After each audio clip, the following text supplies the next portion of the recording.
everyone, and welcome back to More Than a Muse. I'm Stauney. And I am Sadie, and we are your number one source for all things women artists, past and present, of course. I'm really excited about the artist that I found today, mainly because I can't exactly remember what episodes she's come up, but I feel like this name has popped up every now and then, and so it's I like a love good it when thing. that happens. Yeah, to finally start talking about her. How I found Dorothy Parker, that's her name. How I found her fully is we are actually reading a book right now for, spoiler alert, an episode coming up about the problem of how do you support art by bad people? Can we truly separate the artist from the art? It's called Monsters, A Fan's Dilemma. But anyways, I'm not going to obviously go too into that book. We're going to do an episode on it. But she did talk about Pablo Picasso at one point, who we have had the displeasure of talking about on the episode. And Yes, we have. she made a mention about how he made this horrible comment about Dorothy Parker.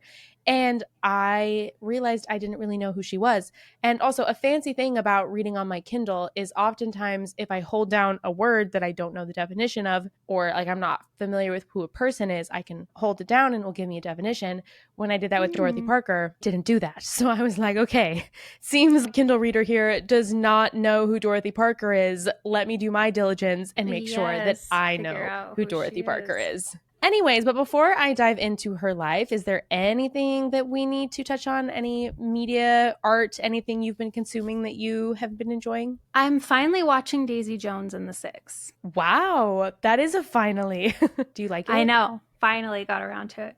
I do. I really like it, but I'm really mad at all of them. I'm like, you're throwing away your careers. That's so fair, actually. That's a fair read. Did Yes, you ever read the book? But no, I've decided I'm going to watch the show and then I'll probably read the book.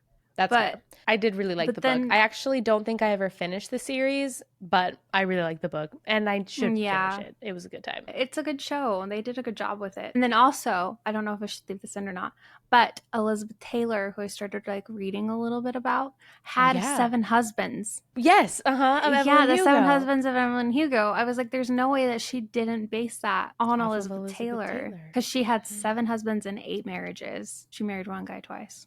I'm like, wait, how does that happen? And then also, she was the one that I sent you that excerpt of where Kim Kardashian's supposed to do like some biopic on her or whatever, and then Taylor Swift is now writing a song on her. Called so Elizabeth it's like, Taylor. How on earth are they going to do the show without including the song by the biggest singer-songwriter? Biggest pop star in the world right now. Yeah. I'm excited to find out. I know. I'm very excited to hear what that Taylor Swift song ends up being and how literal it is, how it's going to be about her life, or maybe it's just a nod to it. Yeah. I'm excited.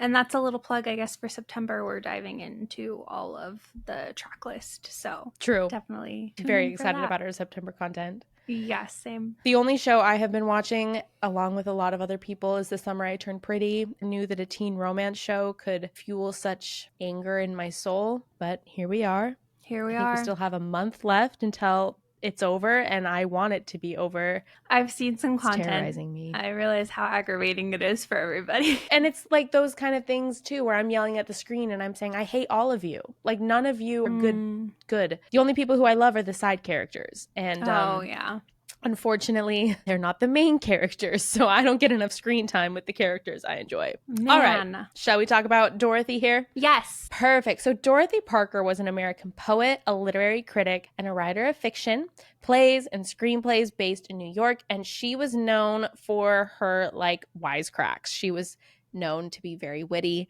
and flourished pretty much, like, in the earliest 20th century. Minor trigger warning here. Obviously, we never go into any kind of detail, but like the horrible thing that Pablo Picasso said about Dorothy Parker was joking about a suicide attempt that she made. I'm just going to mention it when it happens, but no detail there.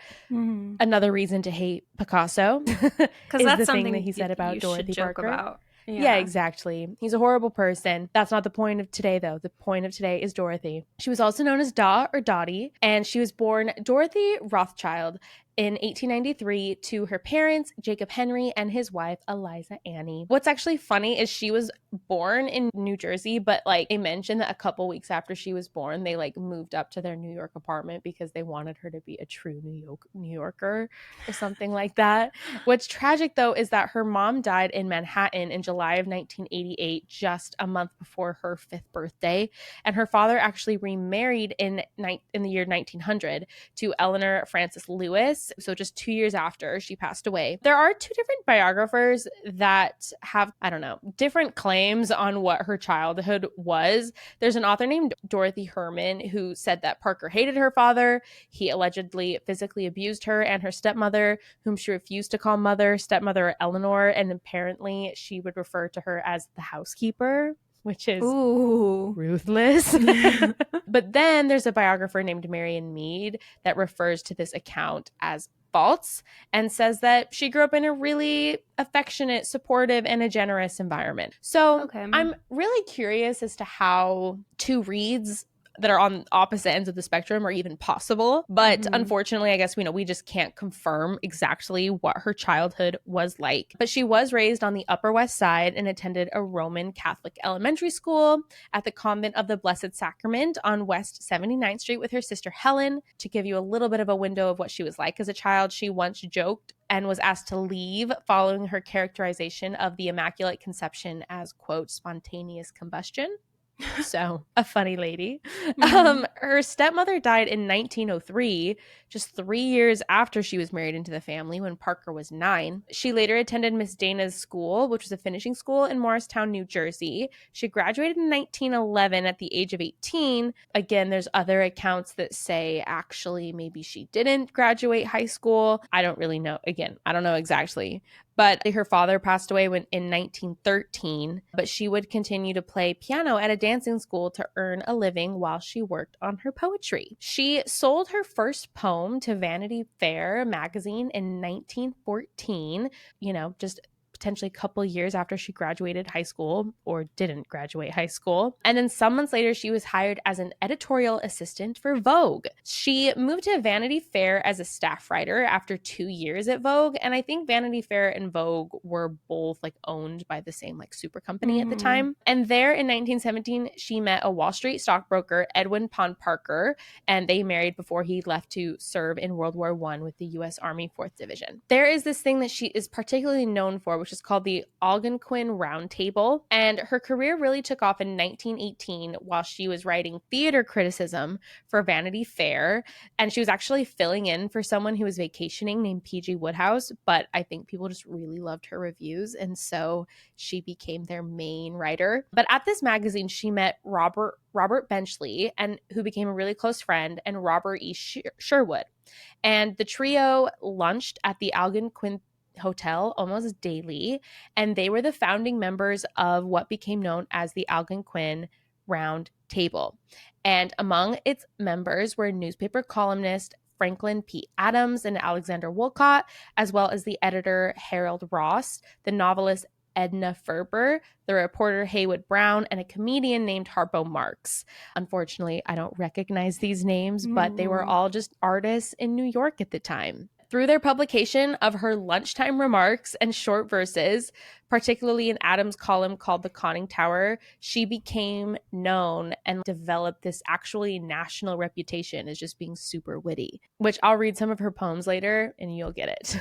It's very well deserved to call her. So what's funny though, her theater reviews were really entertaining and they did really well, but she ended up being dismissed by Vanity Fair because her criticisms often offended the people that she was critiquing, namely a playwright producer named David Belcasso, an actress named Billie Burke. That actress was actually the woman who originally starred as Glinda in the original Wizard of Oz, which as a note I made of someone, I'm like, wait, I don't know anything about this woman. Yeah. And then another person named Florence Ziegfeld and many others. So she ended up getting fired because she was making too many people angry with her critiques.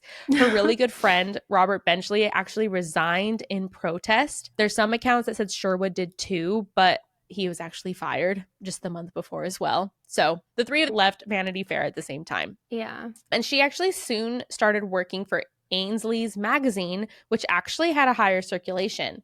And her poems and her short stories were published widely. What's funny is it wasn't just in Vanity Fair that they were published, which is funny because like they weren't employing her, but they were fine to publish her stories even after they had fired her. But other places like the Smart Set, the American Mercury, the Ladies' Home Journal, Saturday Evening Post, and Life. So she was just getting publication after Wow. publication in all of these magazines. When Harold Ross founded The New Yorker in 1925, Dorothy Parker and Robert Benchley were actually a part of a board of editors that he established to pretty much put the concerns of the investors at bay, which I feel like really shows their importance. If that was the way to convince people, no, this is a good idea, these are the people that I have backing my team. And obviously the New Yorker is still a very established and credible magazine today. A ton of these I said we reference the New Yorker all the time in our research that they do. And yeah, exactly. A ton of these publications like Vogue, Vanity Fair, like these are big deal publications. Yeah. Her first piece for the magazine, The New Yorker, was actually published in its second issue. And she became famous for her short, humorous poems that kind of highlighted ludicrous aspects of her numerous and largely unsuccessful romantic affairs, and others truthfully, wistfully considering the appeal of suicide. I will give you an example of how one can wistfully appeal to suicide because it seems impossible, but you'll see what I mean. Intriguing. Yeah. So the next 15 years, though, were her most productive years. In the 1920s alone, she published 300 poems and free verses in Vanity Fair, Vogue, the Conning Tower column, which was from the Algonquin Round Table, the New Yorker, as well as in Life, McCall's, and the New Republic. She actually published her first volume of poetry called Enough Rope in 1926 that sold 47,000 copies and garnered really impressive reviews. The Nation described her verse as caked with a salty humor, rough with splinters of disillusion, and tarred with bright black authenticity. There's one poem called News Items that just say, "Men seldom make passes at girls who wear glasses." An example of one of these poems. And that's one of her most remembered. Two other poem examples I have right now. Quote, "By the time you swear you're his, shivering and sighing, and he vows his passion is infinite and undying, lady, make note of this, one of you is lying." That's titled Unfortunate Coincidence. All right, this next one. "Razors pain you, rivers are damp, acids stain you, and drugs cause cramp. Guns aren't lawful, nooses give, gas smells awful, you might as well live." Okay. And there we go. Yeah. Very morbid, very dark in the things she'd write about. But hey, she's advocating for living. So yeah. Thank you, Dorothy Parker. Some of her critics, notably the New York Times reviewer, dismissed her work as like flapper verse. Nothing to be taken too seriously. But this book that she had helped secure her reputation for her wit. She released 2 more volumes of verse. One is Sunset Gun in 1928 and the other one called Death and Taxes, which is such a funny name for a collection of poetry. That is really especially funny. when like you're known for being super witty, to have your poem book be called Death and Taxes. It's so funny. Honestly, that sounds like one that you should have. Like that should be a poetry book that everyone just has hanging around. Death and Taxes. Death and Taxes by Dorothy Parker. Yeah, exactly. She also published a short story collection called Laments for the Living in 1930. And After Such Pleasures, Not So Deep as just a lot of different publications.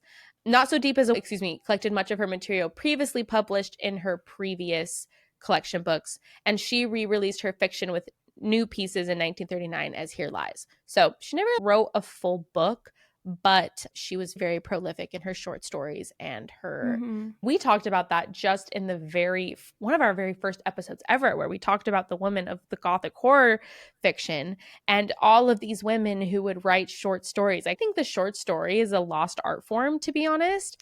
I would agree. Like, people aren't reading collections of short stories very often, and truthfully, I haven't myself since middle school learning.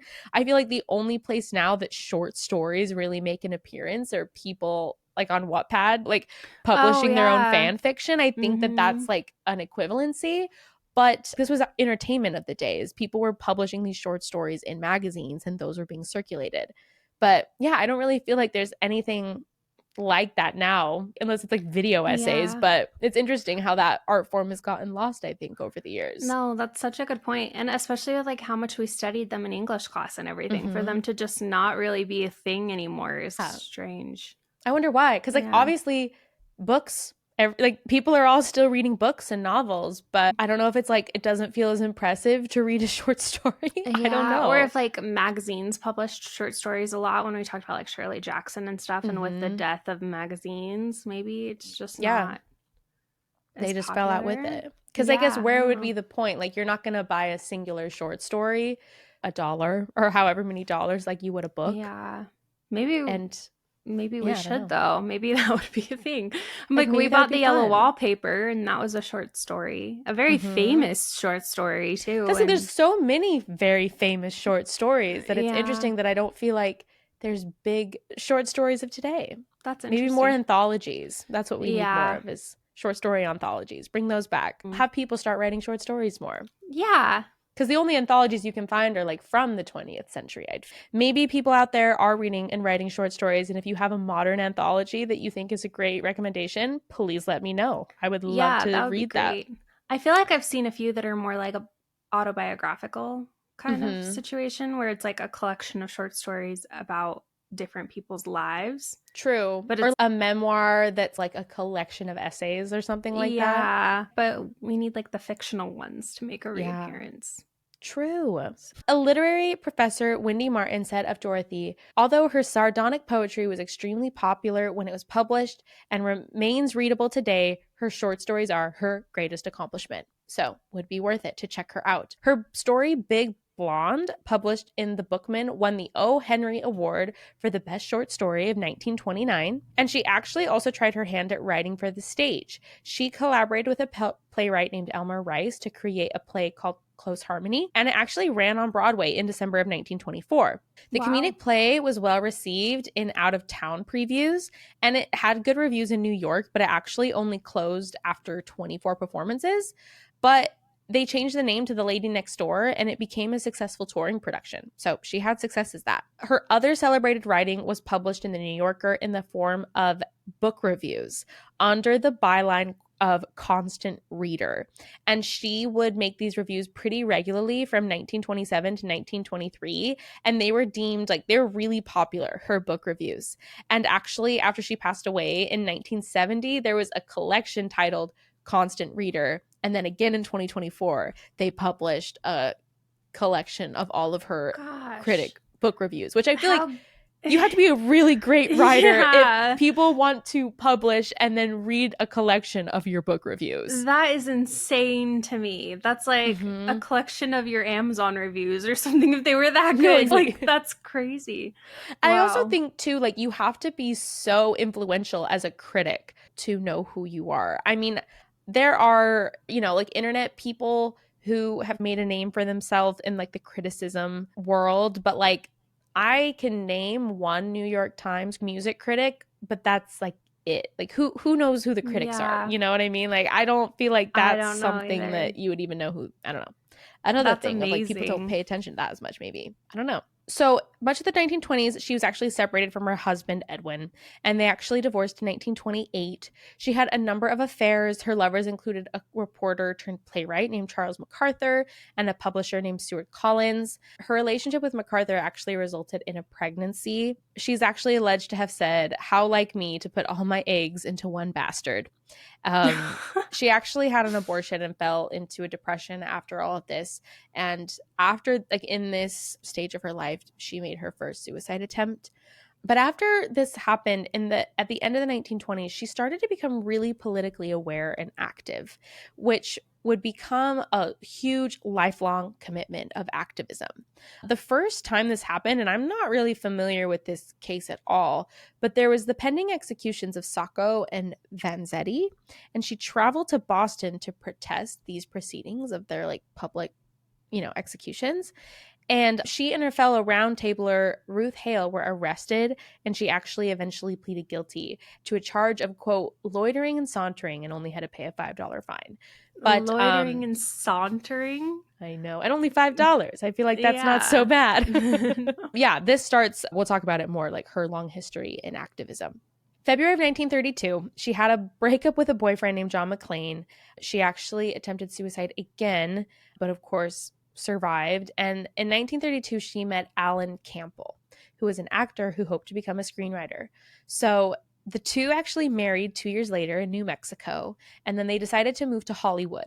And they signed 10-week contracts with Paramount Pictures, with Campbell, who was also expected to act, earned $250 per week, and Dorothy earned $1,000 per week. They would eventually earn $2,000 and sometimes even more than $5,000 per week as freelancers for various studios. She and Campbell received writing credit for over 15 films between 1934 and 1941. They actually wrote the script for the 1937 film A Star is Born, for which they were nominated for the Academy Award for Best Writing and Screenplay. So, yeah, the original Star is Born, she wrote for it, which That's that one's awesome. been redone, I think, 2 times since. Yes. Yeah, I think there's 3 of them. A little example of her political leanings. In 1933, when informed that the President Calvin Coolidge had died, she remarked, "How could they tell?" Which is an interesting burn, and I don't really know a lot enough about Calvin Coolidge, but she did not like Calvin Coolidge, obviously. So, after the U.S. entered the Second World War, Parker and Alexander Woollcott collaborated to produce an anthology of her work as a part of a series published by Viking Press for servicemen overseas, with an introduction by W. Somerset Maugham. How would you say Maugham? Mom? Yeah, I think so. Interesting. Okay, cool. W. Somerset Maugham, the portable Dorothy Parker, compiled over 24 of her short stories, along with selected poems from Enough Rope, Sunset Gun, and Death and Taxes. In 1973, when a revised and enlarged edition of the book was published, the publisher's note stated that of the 75 volumes in the Viking Portable Library series, Dorothy Parker was one of the 3, along with Shakespeare and the Bible, that have remained continuously in print and selling steadily through time and change. Man. Isn't that crazy? That publisher, they were like, these are our 3 most successful: Shakespeare, the Bible, and Dorothy Parker's collection. But during the 30s and 40s, she became an increasingly vocal advocate of civil liberties and civil rights, and a frequent critic of authority figures. During the Great Depression, she was among numerous American intellects and artists who became involved in different social movements. She reported in 1937 on the Loyalist cause in Spain for the communist magazine New Masses. On the behest of Otto Katz, who was a covert Soviet Comintern agent and operative of German Communist Party agent Willy Moonsberg, she helped to found the Hollywood Anti-Nazi League in 1936, which the FBI suspected to be like basically a Communist Party front. I did Google it because I was like, but was it actually? Yeah, it kind of was a Communist Party front, but it was called the Hollywood Anti-Nazi League, and she created that. We're all good with anti-Nazi. Exactly. I'm like, I'm not so mad about that. Yeah. Obviously. The League's membership eventually grew to be around 4,000 people, and according to David Kaut, it is often wealthy members who were, quote, able to contribute as much to Communist Party funds as the whole American working class, although they may not have been intending to support the party cause because they maybe thought it was one thing and not, like, communism? I don't know. Maybe it was. I don't know. Maybe it wasn't just a fully communist party. I was doing a quick Google search, so I don't know. Yeah. I don't know who's writing those search engines. I'm not sure. I feel like there was so much communist like scares back then. Yeah. It's like the satanic panic of the 80s, where I'm like, not everyone was actually worshiping the devil. Everyone just thought they were. What if they were? Like, what if it was a communist party? I don't know. Yeah, I don't know either. Interesting. But she joined the Joint Anti-Fascist Refugee Committee's fundraising arm for the Spanish Refugee Appeal. She organized Project Rescue Ship to transport Loyalist veterans to Mexico, headed Spanish Child Relief, and lent her name to many other left-wing causes and organizations. After the attack on Pearl Harbor, she actually applied for a passport with plans to become a foreign correspondent, but her application was denied for political reasons because the FBI had compiled a 1,000-page dossier on her, detailing her involvement in leftist activities, which doomed her post-war writing career. Because it was the time of the Second Red Scare that Senator Joseph McCarthy was raising alarms about communists in the government and in Hollywood. So in 1950, she was identified as a communist by the anti-communist publication Red Channels.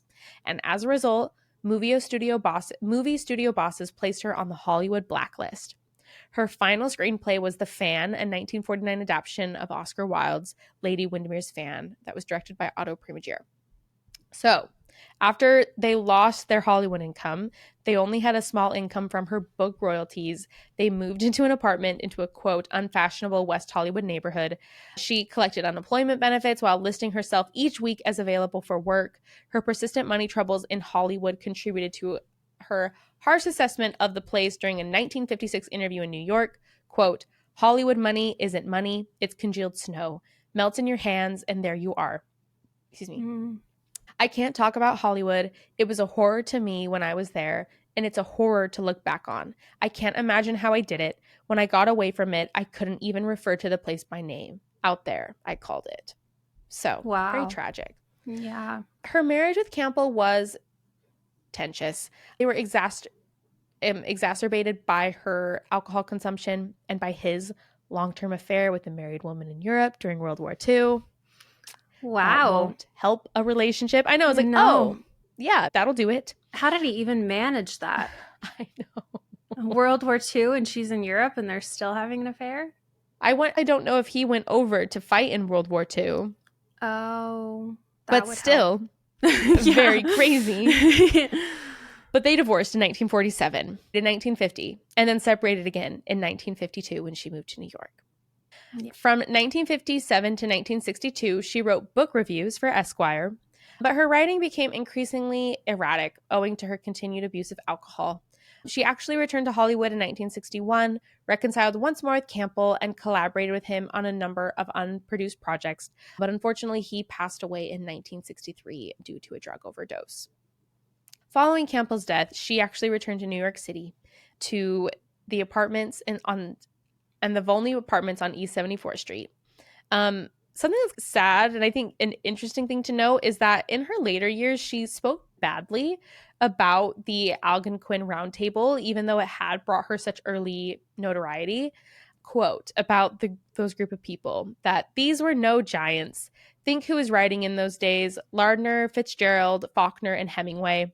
Those were the real giants. The Round Table was just a lot of people telling jokes and telling each other how good they were. Just a bunch of loudmouths showing off, saving their gags for days, waiting for a chance to spring them. There was no truth in anything they said. It was the terrible day of the wisecrack, so there didn't have to be any truth.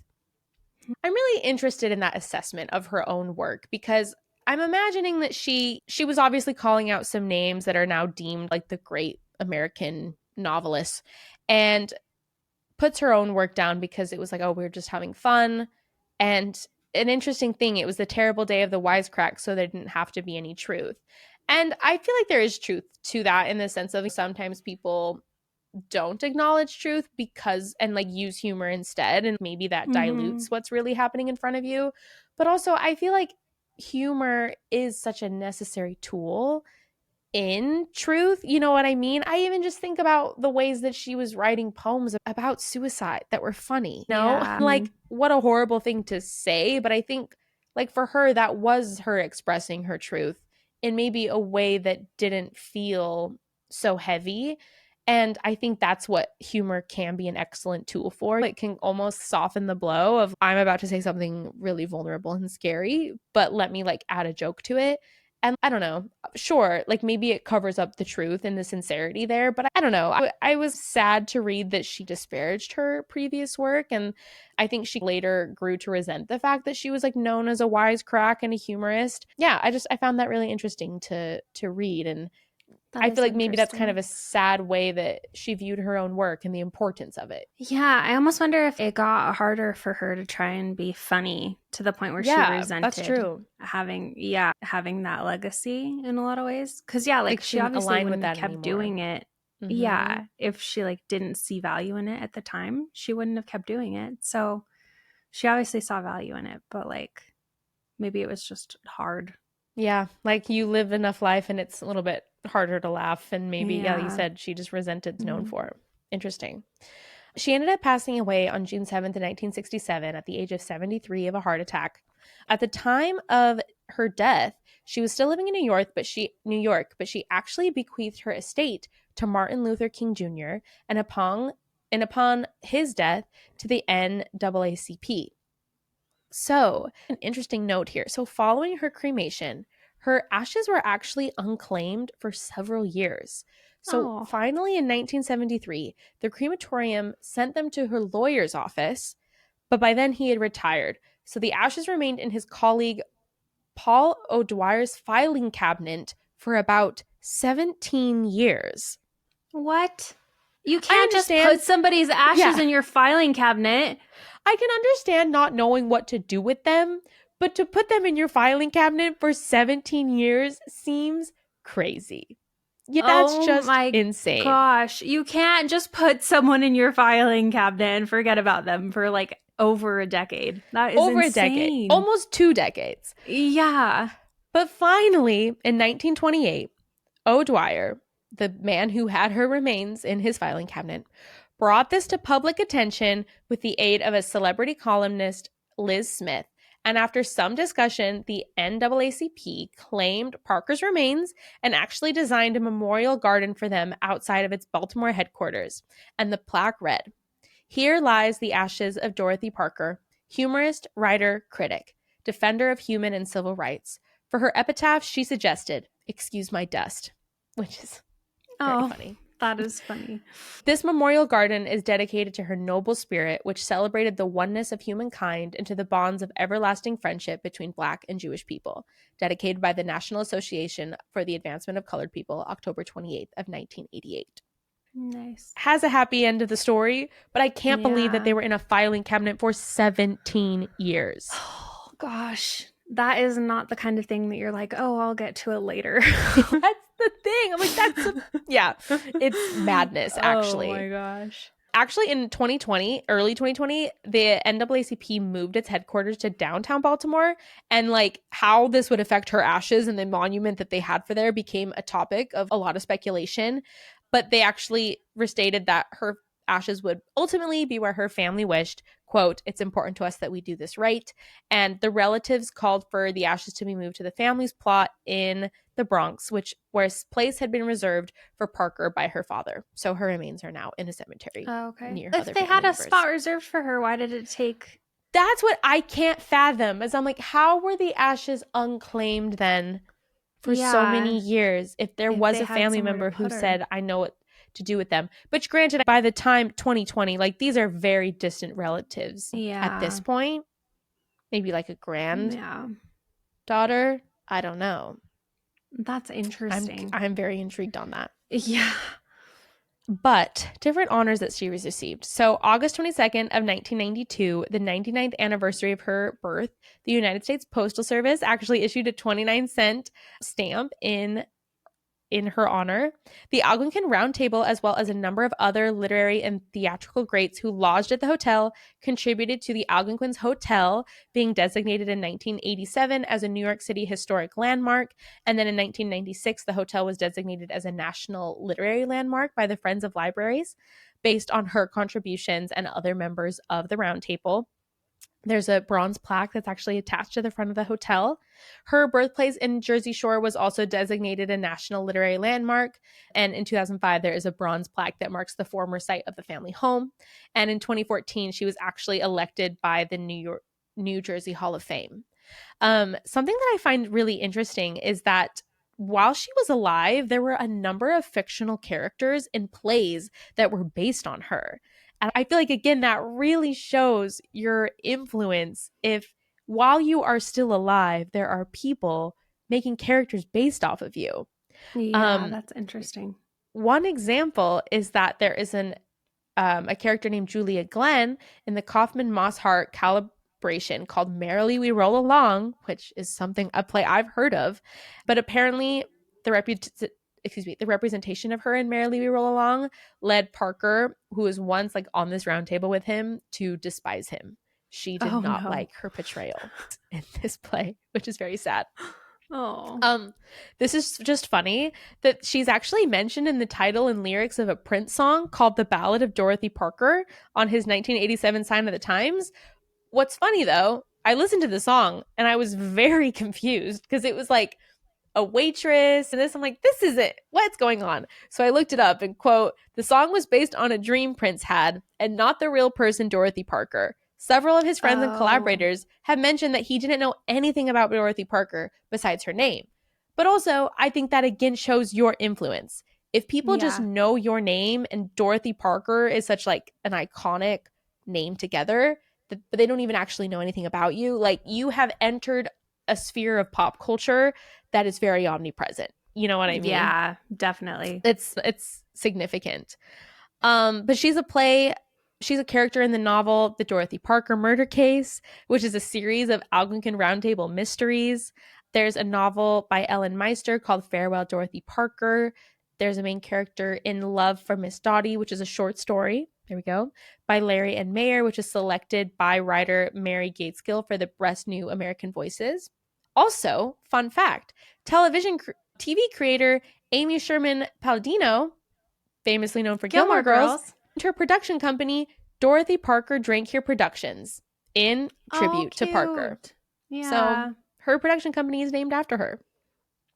Also, because the NAACP owns her estate, with their authorization approval, there have been many lyrics that were taken from her book of poetry and put to music. There's like different jazz singers that have done that. I was listening to, there's this woman named Miriam Gendron who created a folk album of the title So Deep as a Well, or Not So Deep as a Well, which is one of her poems. Like, it was a beautiful album and it's all just Dorothy Parker poetry. And there's even like an opera that was created based off of her poems. And like, it's been very, I don't know. It's just so interesting, again, to read about a woman and learn about a woman that has obviously had such a sphere of influence and not have her be like on the something that I knew about obviously before. Yeah. No, it's a little frustrating. That's like, we know F. Scott Fitzgerald and Hemingway and all the others. And then it's like, why don't we talk about Dorothy Parker? And maybe that was part of her resentment for what she did with short stories and poems and writing in magazines.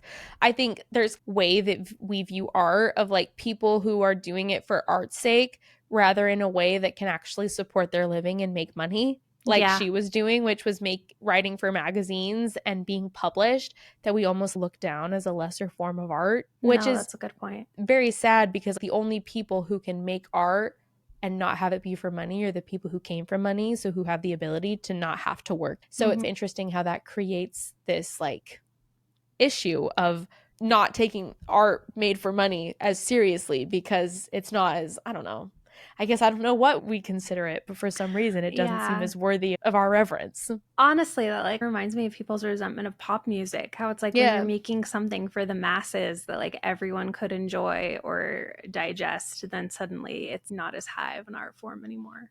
Totally. I also think recently there's a friend of mine that I just follow her on Instagram, but she had so in music, there's this thing called like sync music, which is basically like the music that you can create for commercials, TV shows that are not done by famous people, but it's like library filler music, essentially. I don't want to say it's filler music. Like, the intention is just to be created to pitch to brands, to TV shows, things like that. So she shared that she had a placement in an AT&T commercial, which is really cool, of this like rap song that she wrote and collaborated with someone. And she highlighted the fact that like one of the commenters, someone commented on it and was basically just, oh, like, congratulations, like you're just making more generic schmuck to put out in the world. And she made a video responding to that of, that's so stupid, because one, like, I used my talents to do this. Two, like, this is supporting me. This is supporting my son. Like, it's an amazing, great thing that I created something and had a lot of fun doing it. Like I had so much fun making this not so serious song. Like I don't remember the lyrics, but it's very much of just like it's a hype song. Like it's hyping yourself up. And it's just, I think it's a similar thing, right? Where it's, no, she created that for a job and she got paid to make that. And now that's just background noise schmuck that doesn't matter. When it's not. Like she used her talent, she used her skills, and just because she got paid for it, and that was the intention, was to make it to get paid for it.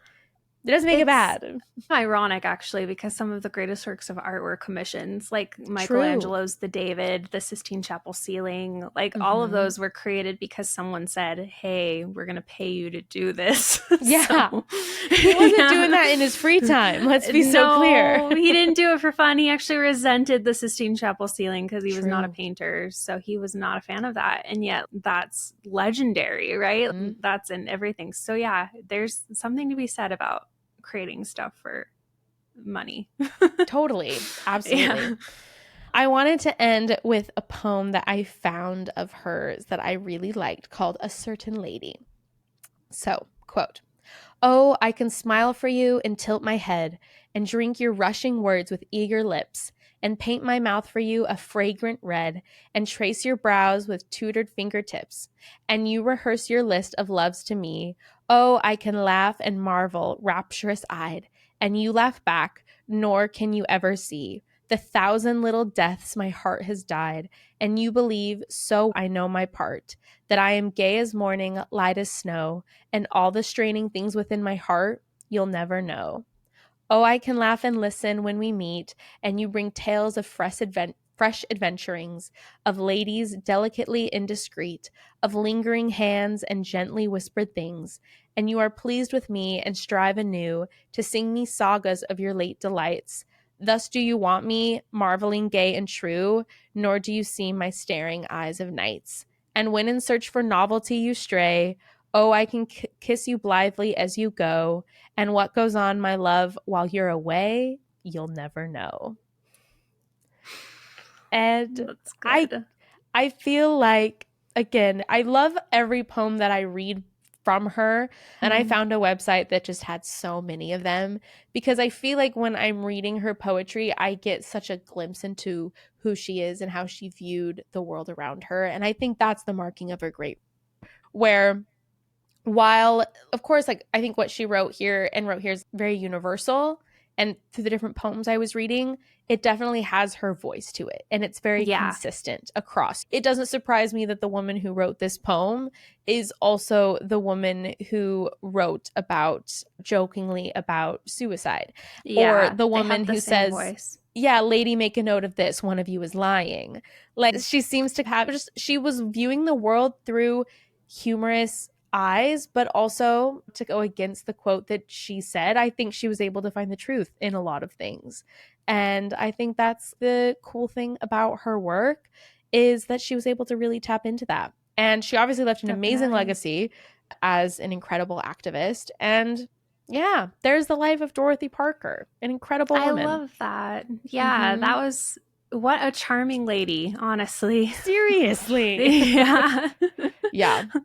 Big fan. I would absolutely recommend you checking out her poetry, and I feel like I need to read and find one of her short stories. I need a copy of Death and Taxes, I think. I'm going to put that on my coffee table. Be like, yeah, exactly. Death and Taxes.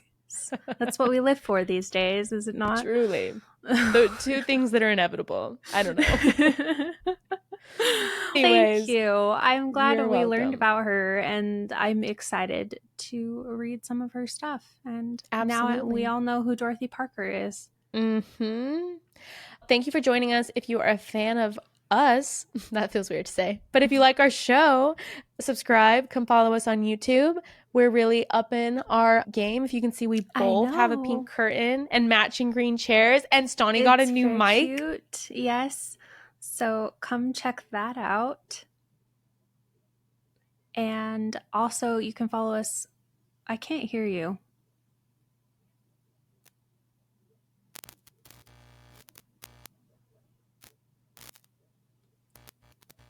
That's so weird. Yeah. So come follow us on Instagram, and you can see some of the stuff that we'll post there. And then also just a reminder, we've got a lot of the track list episodes coming up from Taylor Swift's new album this September. So come check that out, and we will see you next week. Bye. Hello. There we go. I was like, what the heck? You just cut out. Yeah, I must have accidentally hit it and it got loose. Yeah, that's okay. All is well. I was panicking because I was like, don't tell me my mic is broken. No, I like heard you the whole time, and then it was just like, what on earth? Okay, thank goodness we're back. Cool. We're so good. Phew. I was gonna